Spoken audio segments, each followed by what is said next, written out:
I was on mute. I was like Ariel there for a little bit. Hey. Cool, great. How are you? Pretty good. Haven't seen you in a month or two. A few months. Not bad. Yeah. Great. Cool. So I know we're ahead of schedule today, so I figure maybe we'll get started a little bit earlier. What do you think? Yeah, I like it. Yeah. Okay, cool. So everybody today, I would love to introduce our first speaker, Miss Dawn Crawford. So I know Dawn because when I first started CosVox back in the Stone Ages in 2010, Dawn was actually one of our first customers, I believe, or something like that, or worked with one of our clients. So ever since then, Dawn and I have stayed connected, and she's amazing because when I went through your LinkedIn, Dawn, you have like just like communications experience. I went through your whole history, communications intern, communications expert, communication marketing this, marketing that. And then you started BCDC Ideas around 10 years ago, I believe, right? Which is this amazing communications and marketing agency based in North Carolina. If you all are needing of some digital storytelling, social media, marketing help, be sure to check out BCDC Ideas. They do amazing work. And another thing that I really love too about what you do is you do this conference called the Create Good Conference, right? Yep. Yeah, so I actually I'm taking a lot of time, but I had a chance to go to the conference, and I actually think it's one of the best nonprofit marketing conferences. Sorry, one of the best nonprofit conferences in general that I've been to. Candace is dying here.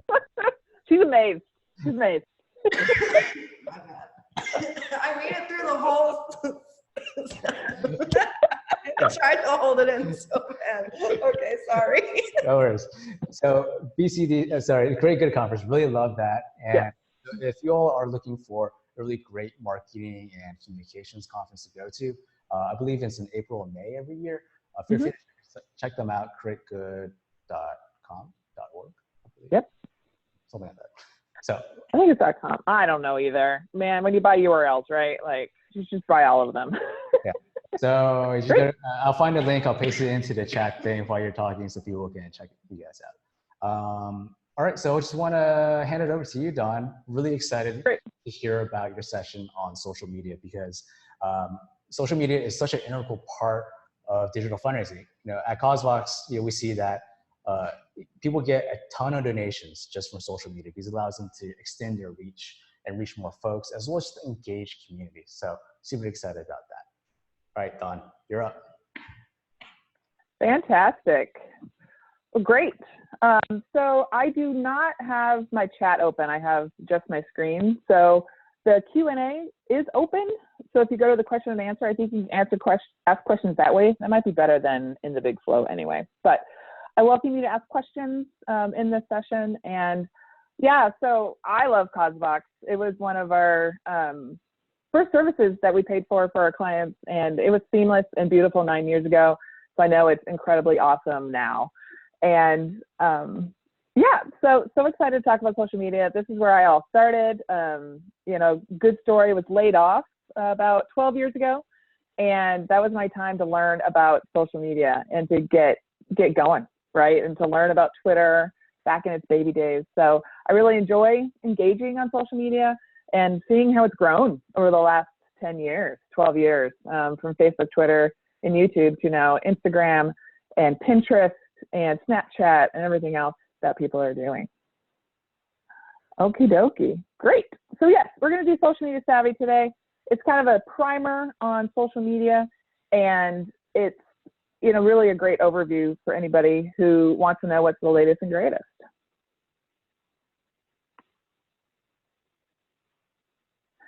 So yes, I'm Dawn from BCDC Ideas. I'm the owner, and we are celebrating our 9th anniversary in November, and we only work with nonprofits. So we work with nonprofit communicators and organizations across the country. We feel very fortunate to be able to do that. So we're a full service communications and fundraising agency, and we have about 12 years dedicated nonprofit experience. It's all I've ever done, to talk to nonprofit folks.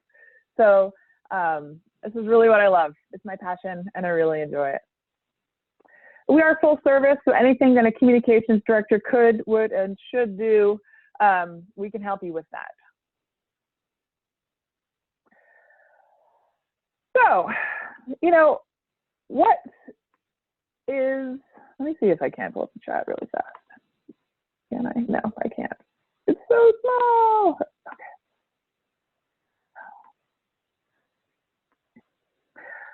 So the reality is with social media, everybody's doing it. And it is, you know, majority of Americans are using YouTube and Facebook. So I think, you know, if anybody's still wondering if social media is where you need to be, it is. You have to have some sort of outpost on social media at this point to be a viable nonprofit organization. And also that people are using it daily. I think if anybody's asking about your frequency goals or how often that you should be posting on these channels, really think about your audiences. Really think about that people are using it daily, and that you should be on there daily also. You know, with Facebook, it's about 51% of people are using it several times a day. You know, just think about your own usage of social media when you're thinking about how often you should be posting to these channels. And also tell people are spending their time online, that most of the time people are surfing social media. So they're consuming this content about a third of the time that they're online. And we know, as with our own personal usage, right, that the more and more we're tied to that internet time and that screen time. So with social media, we really want to think about this funnel of engagement, right? So in communications, we're really looking for as many opportunities to touch and grab people as possible. So we want to make sure that there are lots of ways that people can engage with our organization. And social media is really kind of at the top of that awareness funnel, right? We're trying to grab as many people as possible through our funnel, and then we're going to engage them, and then we're going to turn them into donors. So I think it's interesting today, starting with social media when we're talking about online fundraising, because it is a way to catch as many people as possible and to start engaging them and starting that affinity and love for your brand. So, you know, there's definitely this awareness of public events, traditional media, advertising, word of mouth, just somebody saying that they love your organization, you know, but engagement is really about that social follow, that somebody says, you know what, I like your organization. I want to hear more from you. And so it's a really passive, easy way for people to get to know your organization more. And then there's also, you know, they become email subscribers, they attend your events, they become a volunteer, they're a policy advocate. You know, it's this idea of like bringing them closer and closer, closer to the funnel. And I think while, you know, social media is a great way to prime folks to become donors, it's probably not the reason that they're going to give to you. You know, it's a way to create affinity and love for your brand and for your organization is through social media content, but that really you still need to make that ask, right? And I think that's where CauseBox really comes in using their tools of peer-to-peer engagement and also the fundraising tools. So still in this landscape, I think this slide is about 3 to 4 years old, but this is still the tools that we're really talking about. You know, we're not going to talk about Google Plus. Google Plus is not a thing that's worth mentioning, but we do have these four, the big four, you know, and I think we have YouTube also, or Vimeo as your video platform, but YouTube's tough unless you're a YouTube star. You know, I think there's some ways around it, but these are really your main communication tools. So we're looking at Facebook, Twitter, Pinterest, Instagram, and LinkedIn. So LinkedIn has come a long way in their social media engagement platforms. They've done a really great job of creating more of a Facebook-like page and feed. We're seeing limited engagement in LinkedIn, so today I'm not really going to talk about it, and especially for fundraising, it's really difficult. I think it is still relationship management through LinkedIn, but we're really going to talk about the big four for us, which are Facebook, Twitter, Instagram, and Pinterest. So Facebook, you know, I don't think anybody on this call needs to be convinced that Facebook is a thing or that it's useful, you know, but I do want to talk to you what I've learned most in the last year about the changes on Facebook. So the algorithm is constantly changing and the rules are constantly changing because for the first time in history, they're under the microscope. So a lot has changed in the last 2 years on Facebook. What we have learned is that, you know, that you really only need to post once or twice a day on Facebook, that any more content gets completely pushed down in the algorithm. So we've learned through our experience across all of our nonprofit clients that really between around 2 to 3% of your Facebook likes, likers and followers will actually see your content for free. So, you know, it is still a game about getting the most likes so that your pool of organic reach is larger, but it's only about 2 to 3% of your total likes are being seen on Facebook. So I think also that means that your content needs to be minimal, that you really want to only post once or twice a day. Try to get that organic reach as long as possible. We've found that usually between 4 to 6 hours is the best organic reach period. So you want to post those things around 4 to 6 hours apart. Really all content's working. I used to say that video had better reach, but it really doesn't anymore. Links are difficult. Then Facebook is kind of pushing down links because of all the news problems. So, you know, I think all content is working equally. So don't worry about the type of content, just make sure it's really good. And then always look to their advertising tools for the things that are going to have the best boost. So they created a like slideshow program that you could create really easy, almost like BuzzFeed type videos in advertising. And so you can use that tool to create videos. You know, I think that Facebook is definitely a paid game at this point. That likes are still important. I do believe that acquiring likes and paying for likes is important because you want that pool of people who follow your page to be big. And, you know, it's a game of that pool of folks. So you want to definitely buy likes as much as you can. We found that it works best in bursts of like a week at a time, like once a quarter. That works pretty well. So yeah, don't expect that you're going to get reach without paying. So Facebook is a paid game at this point, that if you don't have a budget to pay into Facebook, then really think about how valuable this tool is for you.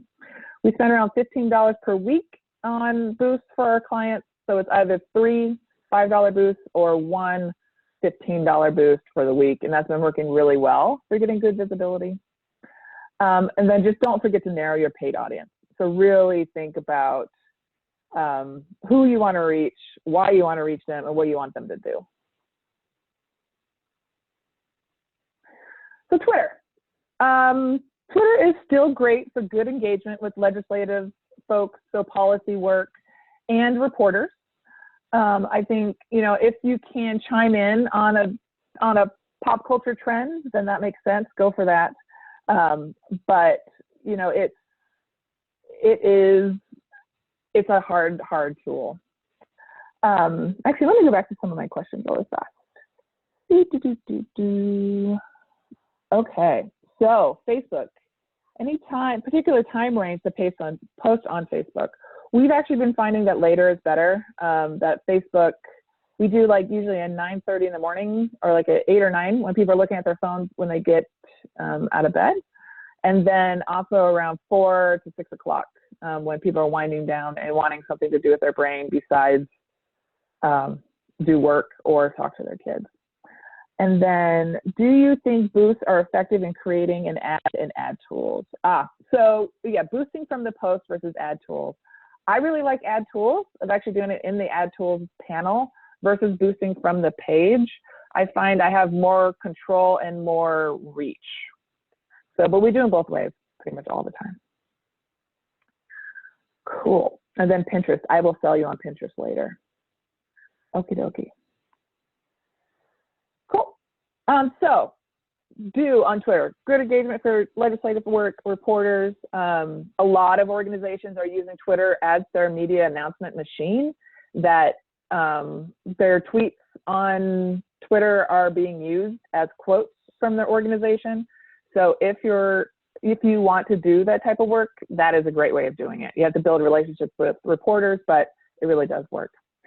And then don't expect civility. Twitter is the wasteland of comments now. Like, it is awful. It is an awful, awful place for Twitter. It is right next to YouTube for just awful things that people say. So, you know, just don't expect it to be a kind place. And I think you have a better expectation for how to engage. I also don't expect clicks from your content. So there's definitely, that one click is too many on Twitter.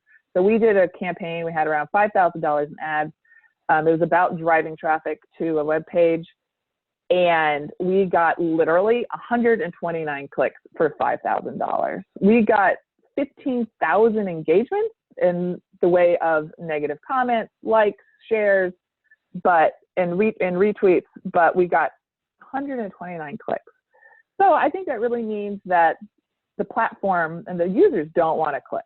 So they think they want to get everything they need from the stream and then complain about it or like it or retweet it and then go away.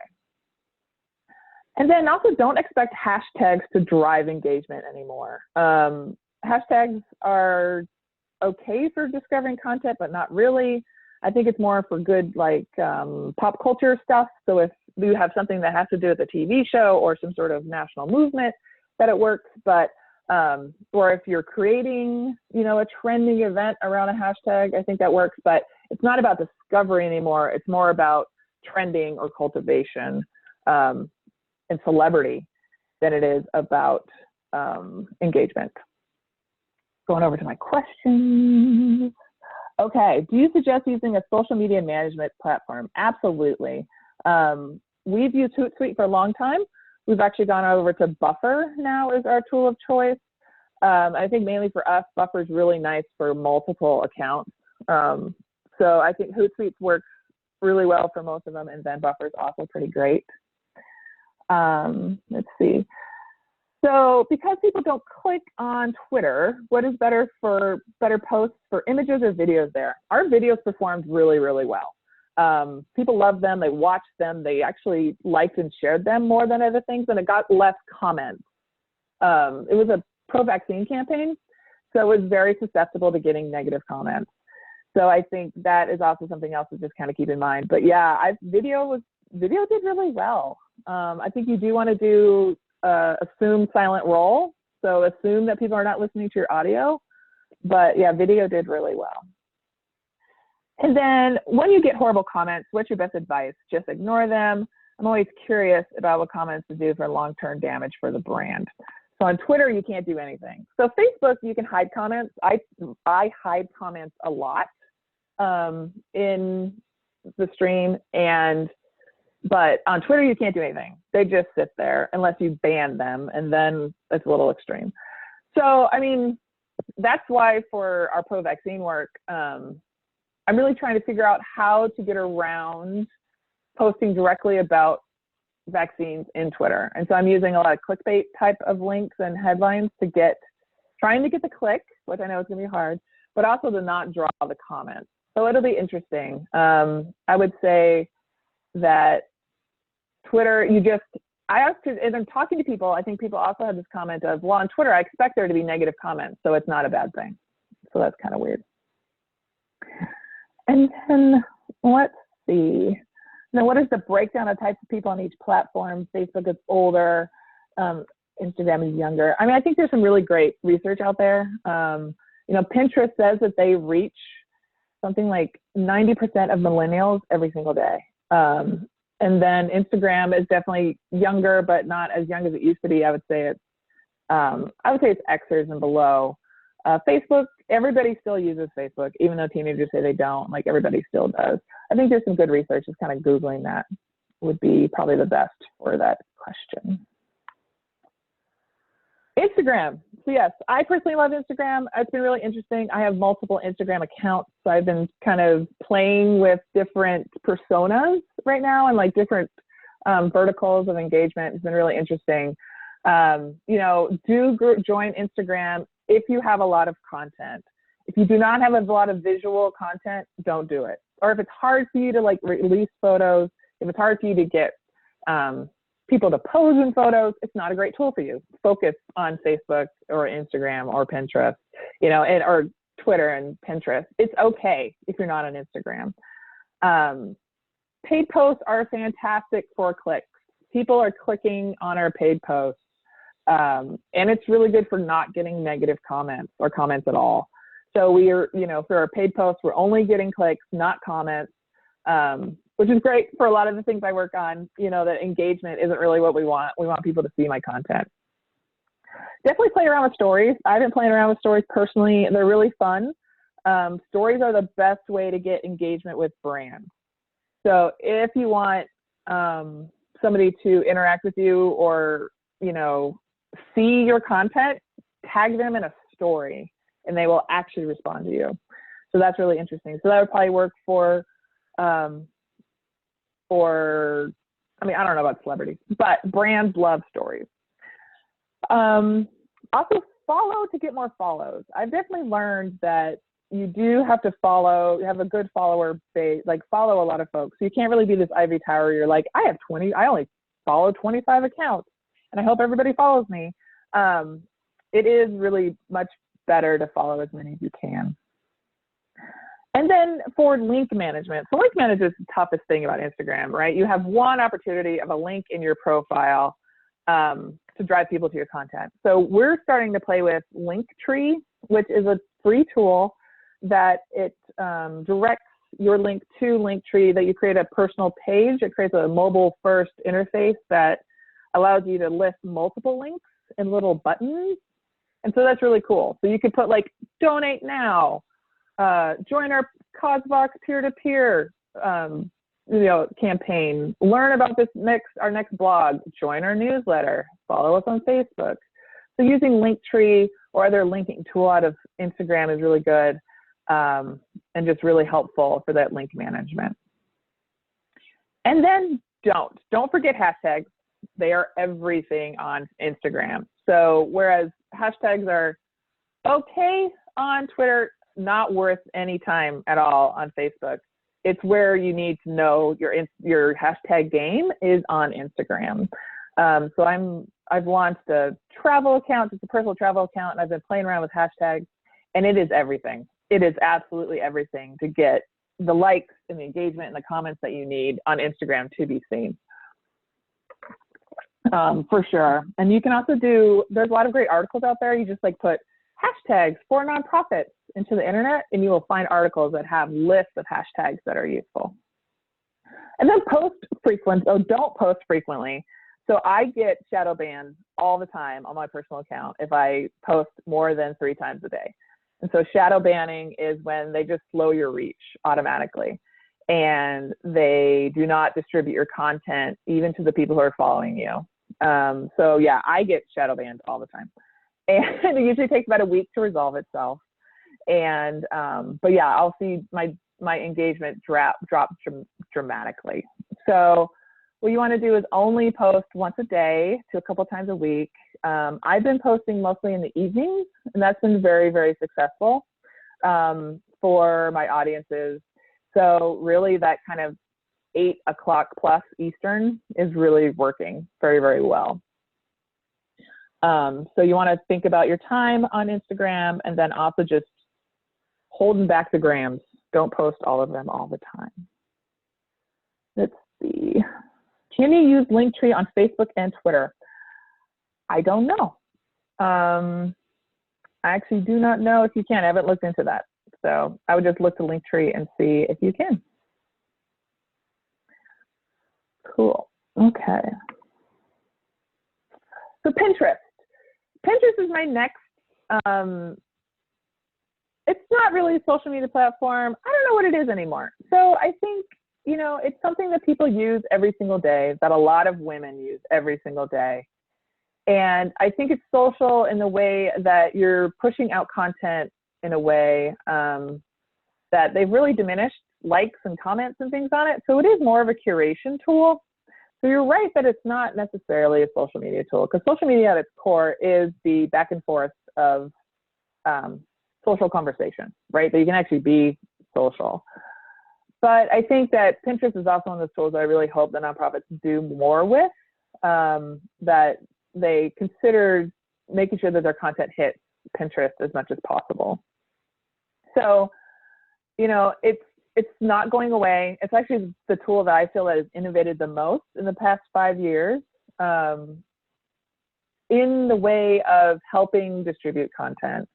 And that, you know, if you have blog posts, if you have things you want to share and educate people on, that this is where you want to be. You want to figure out how to use Pinterest to distribute your content, because people are, it is a social group of learners.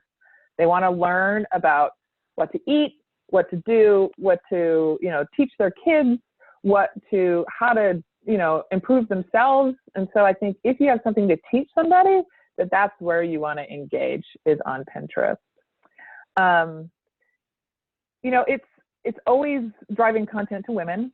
So there is a growing group of men that use it, but there's definitely tend to be the more creative type of the spectrum of men. And that's, whatever makers, right? We're looking for makers. And so, but that's still a lot of gentlemen makers out there too. So, but primarily it's women. I mean, their stats are crazy. That's mostly ladies. And that paid is very effective for clicks. So we're going to definitely experiment much more with paid campaigns in Pinterest in 2020. It's a place that we're looking to really try to drive some major traffic back to our website, is through paid on Pinterest. Also on Pinterest, you can't be boring. Like, it has to be a nice looking pin, and you have to think about what basic lady would love to pin this on her board. So you have to be educational and you have to be creative. And then also, don't post all your content there. It's not worth it. I would think, if your goal should be maybe 2 to 3 posts a month, really be selective and thoughtful about the things you're putting on Pinterest. Okay, so back to a question about posting. So 8 o'clock Eastern, AM or PM? It's PM for Instagram. I found that we get the most engagement in the evening time. So you can use a tool like Buffer to post on your behalf. They have a direct posting tool now for Instagram that you can schedule your post to Instagram without getting a calendar reminder. It's amazing. So try that tool out.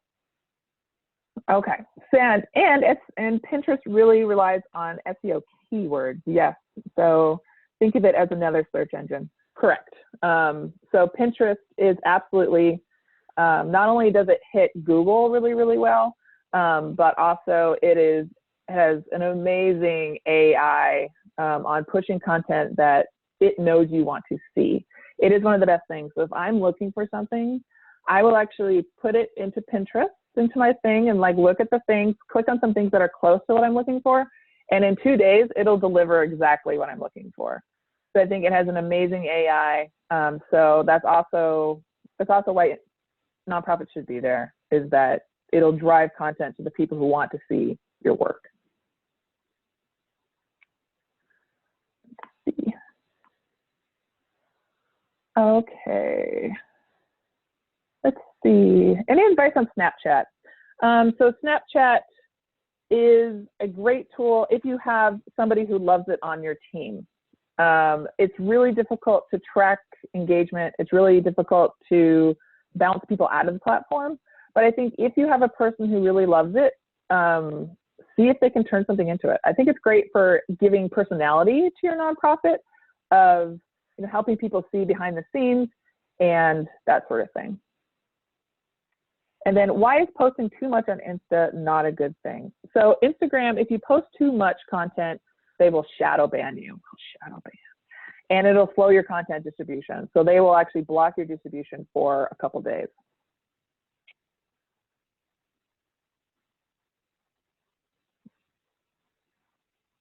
Okay. So other platforms. So should we be on TikTok? Should we be on Snapchat? Always think about your audience, right? So also Snapchat. So say if you're trying to reach college age and younger, yes, do Snapchat. Do TikTok, figure it out. But if you're trying to reach everybody else, that these 4 are really it. Do some video on YouTube, that sort of thing. We're good to go. Let your data do the talking. Really make sure that people know that you are watching the analytics, and that these are the tools that are most useful for you. That newest is not always best for nonprofits. Our resources are too small to be trying everything new. Really think about where your audience is, do that good searching of like the audiences by social channel, and really pick the channels that work best for you. So also, I think for me, social media is about creating this surround sound approach, this idea of making sure that your same message goes out in many different channels so that you're able to share your core messages and your key messages as much as possible with good frequency so people hear it. And it's really about getting the most work and the most spread of your own content. That we're resource poor in every way at nonprofits. We don't have the money, we don't have the time, we don't have the people to do everything we want to do. So when you create a piece of content like a blog post, you want to think about how you can get the most eyeballs on that one piece of work, because you put a lot of work into it. You got a lot of review, had a lot of people had opinions. Let's make sure that as many people see it as possible. So I'm going to talk a little bit about our surround sound approach for social media content distribution. So content marketing. This is also called content marketing. So if anybody's like, oh, we need to do more content marketing, this is what it is. All it is about that strategic approach of creating and distributing valuable, relevant, and consistent content to attract and maintain a clearly defined audience. So when you create a blog post, you want to think about who you want to see it, why it's important, and drive people to that content. And it could be a video, it could be a blog post, it could be an event, it could be a peer-to-peer fundraising campaign. Just be really clear about what you want to do. And also, this is the surround sound approach, right? So it's all of your channels going to one audience to take one action. I think, newsletters, we're so reliant on newsletters and nonprofits, and we're seeing diminishing returns on anything that has more than 3 articles in it. So I think, people are tired. They want to be asked to do one thing at a time. So this is what's critical and beautiful about this approach. So what you really want to do is really have these kind of 6 things that really make sure that your campaign is really effective. So you want a strong call to action. You want that strategic approach to really thinking through who you want to receive the message and what you want them to do. You want to time block it, so it'll only be 6 weeks, it'll only be 2 days, whatever your kind of time, so that you know when you can stop promoting it. Always have that home base for content, and that should be your website, that everything comes back so you can track people and you can see how many views you got. And then this is the hard thing for most nonprofit folks, is that you want to repeat the same message many, many times. You want to get bored saying the same thing. And this is really important for peer-to-peer fundraising too, that you want to harp back to like, let's get people to donate. Let's keep one message in mind. Single message things are very, very important. And last, you want to measure your results. And like that was something I always loved about CauseBox, was the back end, and being able to see how many people are seeing my pages and how many people are signing up, how many people are hitting these pieces. So I think your data is everything. So there's also this idea of effective frequency. So this is your other demon in marketing, is that you're always worried like, oh, that somebody's going to be exposed to marketing too many times, right? So we want to make sure that we tell them something enough times to make them take an action, but not too many times that they consider it wasteful. So somebody needs to hear a message at least 7 times. Okay, so you need to really think about talking about an event or fundraising or posting a blog post at least 7 different places, 7 different places. And then, but the internet kind of changed everything. And so now they're saying it's between 20 and 25 times. So this is where social media comes in, right? You can post it like 10 times on Twitter, 5 times on Facebook, 2 times on Instagram, and then use email and your website and other things to kind of round out to get as many reaches and touches as possible. And also, communicating is hard. Like open rates are awful. This 25% is probably really high still. It's too much. But, it's really, really hard, and it's hard to get there. And also, people are not like elephants. We forget. I think it's very easy for people to forget about your event. And so you really want to keep it top of mind. And that's why you want to say it over and over and over again. So your goal is to get one sassy comment about your content. You want one person, like a board member, being like, I saw it everywhere. It was so annoying. It's kind of what you want. You want somebody to say you're annoying with your communications, because that means you're effective. It means that you reached the right amount of people. So your formula to success is still about creating kick-ass content. It is about making things that are clickable and desirable and that people want to support. So really keep that in mind. You want to plan where you want to distribute it. You know, think about where it's going to go, how often. You want to actually do the work, get it out there, and then measure your results. You know, what can you do better next time? And so yeah, you know, I think when we're thinking about content, we really want to think about all the different ways that we can use the tools that we have available and really go out there and do some really great stuff. So this is kind of how it works, right? You create one piece of video and then you distribute it across all of your channels, and that's how you get to that 18 to 20 hits. Using your social, using your newsletter and your fundraising and your partners, it really can be possible to get really great distribution of your content. Post it again and again and again. I think you guys got that one. Okay, so let me go through my questions. Let's see. So if we were just beginning with a platform, which platform do you recommend and what type of content? I would say it depends on your organization, but I would say that I would look at either, I would do Facebook Plus. I would do Facebook Plus, Instagram if you're visual, or Twitter if you're politically focused or have a lot of education and sharing to do. I would do those two because I think that would be, it's kind of the best of both worlds.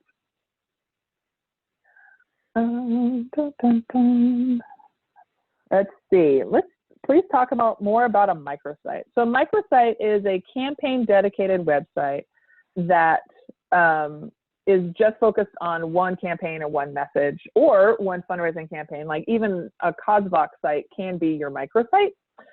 So it's something that you would just drive to and it'd be very specific for a campaign. So we're working with a land trust coalition in North Carolina, and we're going to create a campaign specific webpage.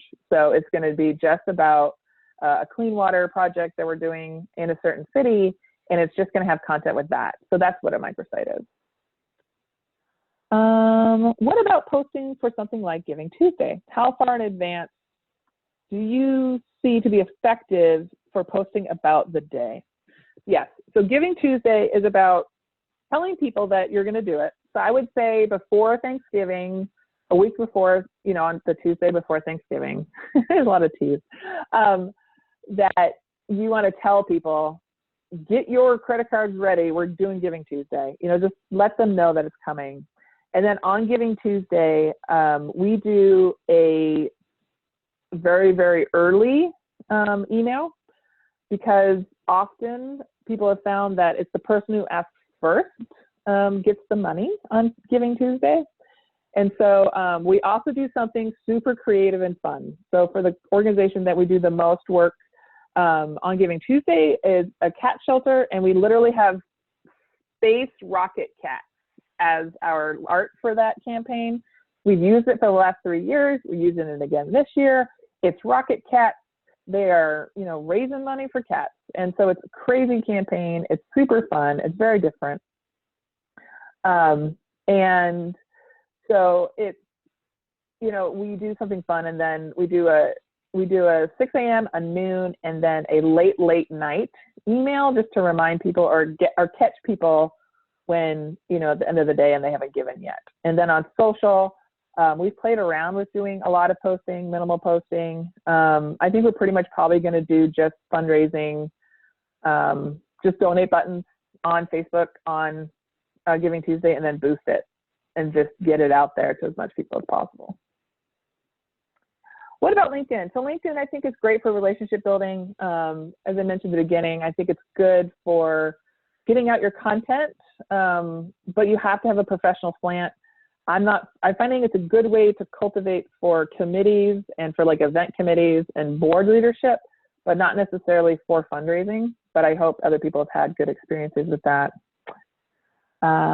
And then let's see, what's the easiest and least expensive way to get newsletters out to the public? So people have to opt into newsletters. So with your email list, people need to opt in. You can purchase lists that people have opted into, but so out to the public, I would say that if you want to distribute a newsletter content to new people, it would be through Facebook paid advertising. So if you really wanted to get a newsletter to a certain audience that isn't your current email audience, I would use email, Facebook advertising. Sorry. Favorite text to give platform. I'm gonna have to skip that one. Somebody else will have to answer that one. I don't know a lot of those very well. I always say I'm very good at creative fundraising, but then I fall apart when it's actually like asking people for money. How do you recommend balancing fun posting with more difficult issues such as crime and violence? Yeah, you have to know your audience. You have to know, I would always say with something that's a little bit more serious that it's more about informative than funny. So I think that you can be clever and informative and bringing a smile to people's faces, but that you really want to make sure that you're not being funny when it's really serious issues. And then would you suggest campaign-specific hashtags such as Giving Tuesday as a mashup of Giving Tuesday? I don't know, Michelle. I think if you're a giant organization and if you could trend, yes. But if you're tiny, I wouldn't worry about it. I would just make sure that you're using the Giving Tuesday hashtags. I do think it gives you a little bit more juice on Twitter and Instagram, but it's not going to convert into anything on Giving Tuesday for sure. Okay. I think that's it. Let's see. Do I have? I have one more question. Yeah. What we got? Nope, we've got LinkedIn. Okay. The Q&A thing worked really well. I like that a lot. Love it. Don, thanks so much for just taking the lead on that. That's amazing. Yeah. Q&A. No, yeah, that helps a lot. Oh, I feel like there's one more I have to like slide down my bar. Doot, doot, doot, doot. There's a question about Meetup. Is there? I don't see it. Rob, do you see a question about a Meetup? Yeah, there was a question before I saw something about how you can leverage Meetup. Meetup, yeah. As well. Yeah, so Meetup, I would say, there it is. What about Meetup? How can it be an effective tool in creating awareness about events and ultimately an organization? So I feel like Meetup is great for folks who are new to an area or people are very specifically interested in some sort of very narrow subject matter, often nerdy subject matters. I think it is great for affinity cultivation, so people just love your organization and discovery of people to love your organization. It's also good for working with Meetup groups that like to do volunteer work. I know a lot of cities have like, do good type Meetup groups, and so maybe introducing your organization to those if you have volunteer opportunities. Again, if you're an education focused nonprofit and that one of your services is to educate adults in any sort of hands-on thing, like even a theater could do like if there's a community theater of doing a costume sewing class or build amazing Halloween prop class or something like that. I think if you're doing education, it's great for Meetup, and then also cultivation of volunteers because there's good groups for that. I've tried using Meetup groups to find photographers, and that hasn't worked. So I think Meetup's interesting. Meetup also gets to a point when your group is so big you have to pay for it. I don't know if they have nonprofit pricing for that, but also watch out for that. I've done that where I've paid for having ownership of a group, but it didn't really bring me anything. Don, thanks so much. I think we have folks chatting you in. Jody says thank you. Anne says great content presentation. Many thanks. Beauty also says thank you for your presentation as well. So I think this has been an amazing thing because with social media, there's so many different tactics, so many different channels. and that Yeah. I love what you mentioned about how it's a way, it's kind of like a net that you cast Yeah. to reach more folks to direct them to some type of action. So Exactly. it's a great thing. So Causewise, we could definitely help the nonprofit folks with that, with the microsites, with the donation forms, and then be sure everybody today check out BCDC Ideas. So this is just one presentation that Dawn is an expert in. She's an expert in so many other things too. So check them out, bcdcideas.com. Dawn, thanks so much for your time today. So what we're going to do is we're going to take a quick 1 or 2 minute break just so that our folks today that are right now looking at us can take a quick break, get some coffee, get a snack, whatever it might be, and then we'll get started with our next guest speaker very soon. Thanks so much, Dawn.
Okay, guys, welcome back to the Digital Fundraising Summit. We just had Dawn Crawford from BCDC Ideas go over a ton of things related to how you can leverage social media and how you can repurpose different content in order to reach more folks and to get more donors. Our next guest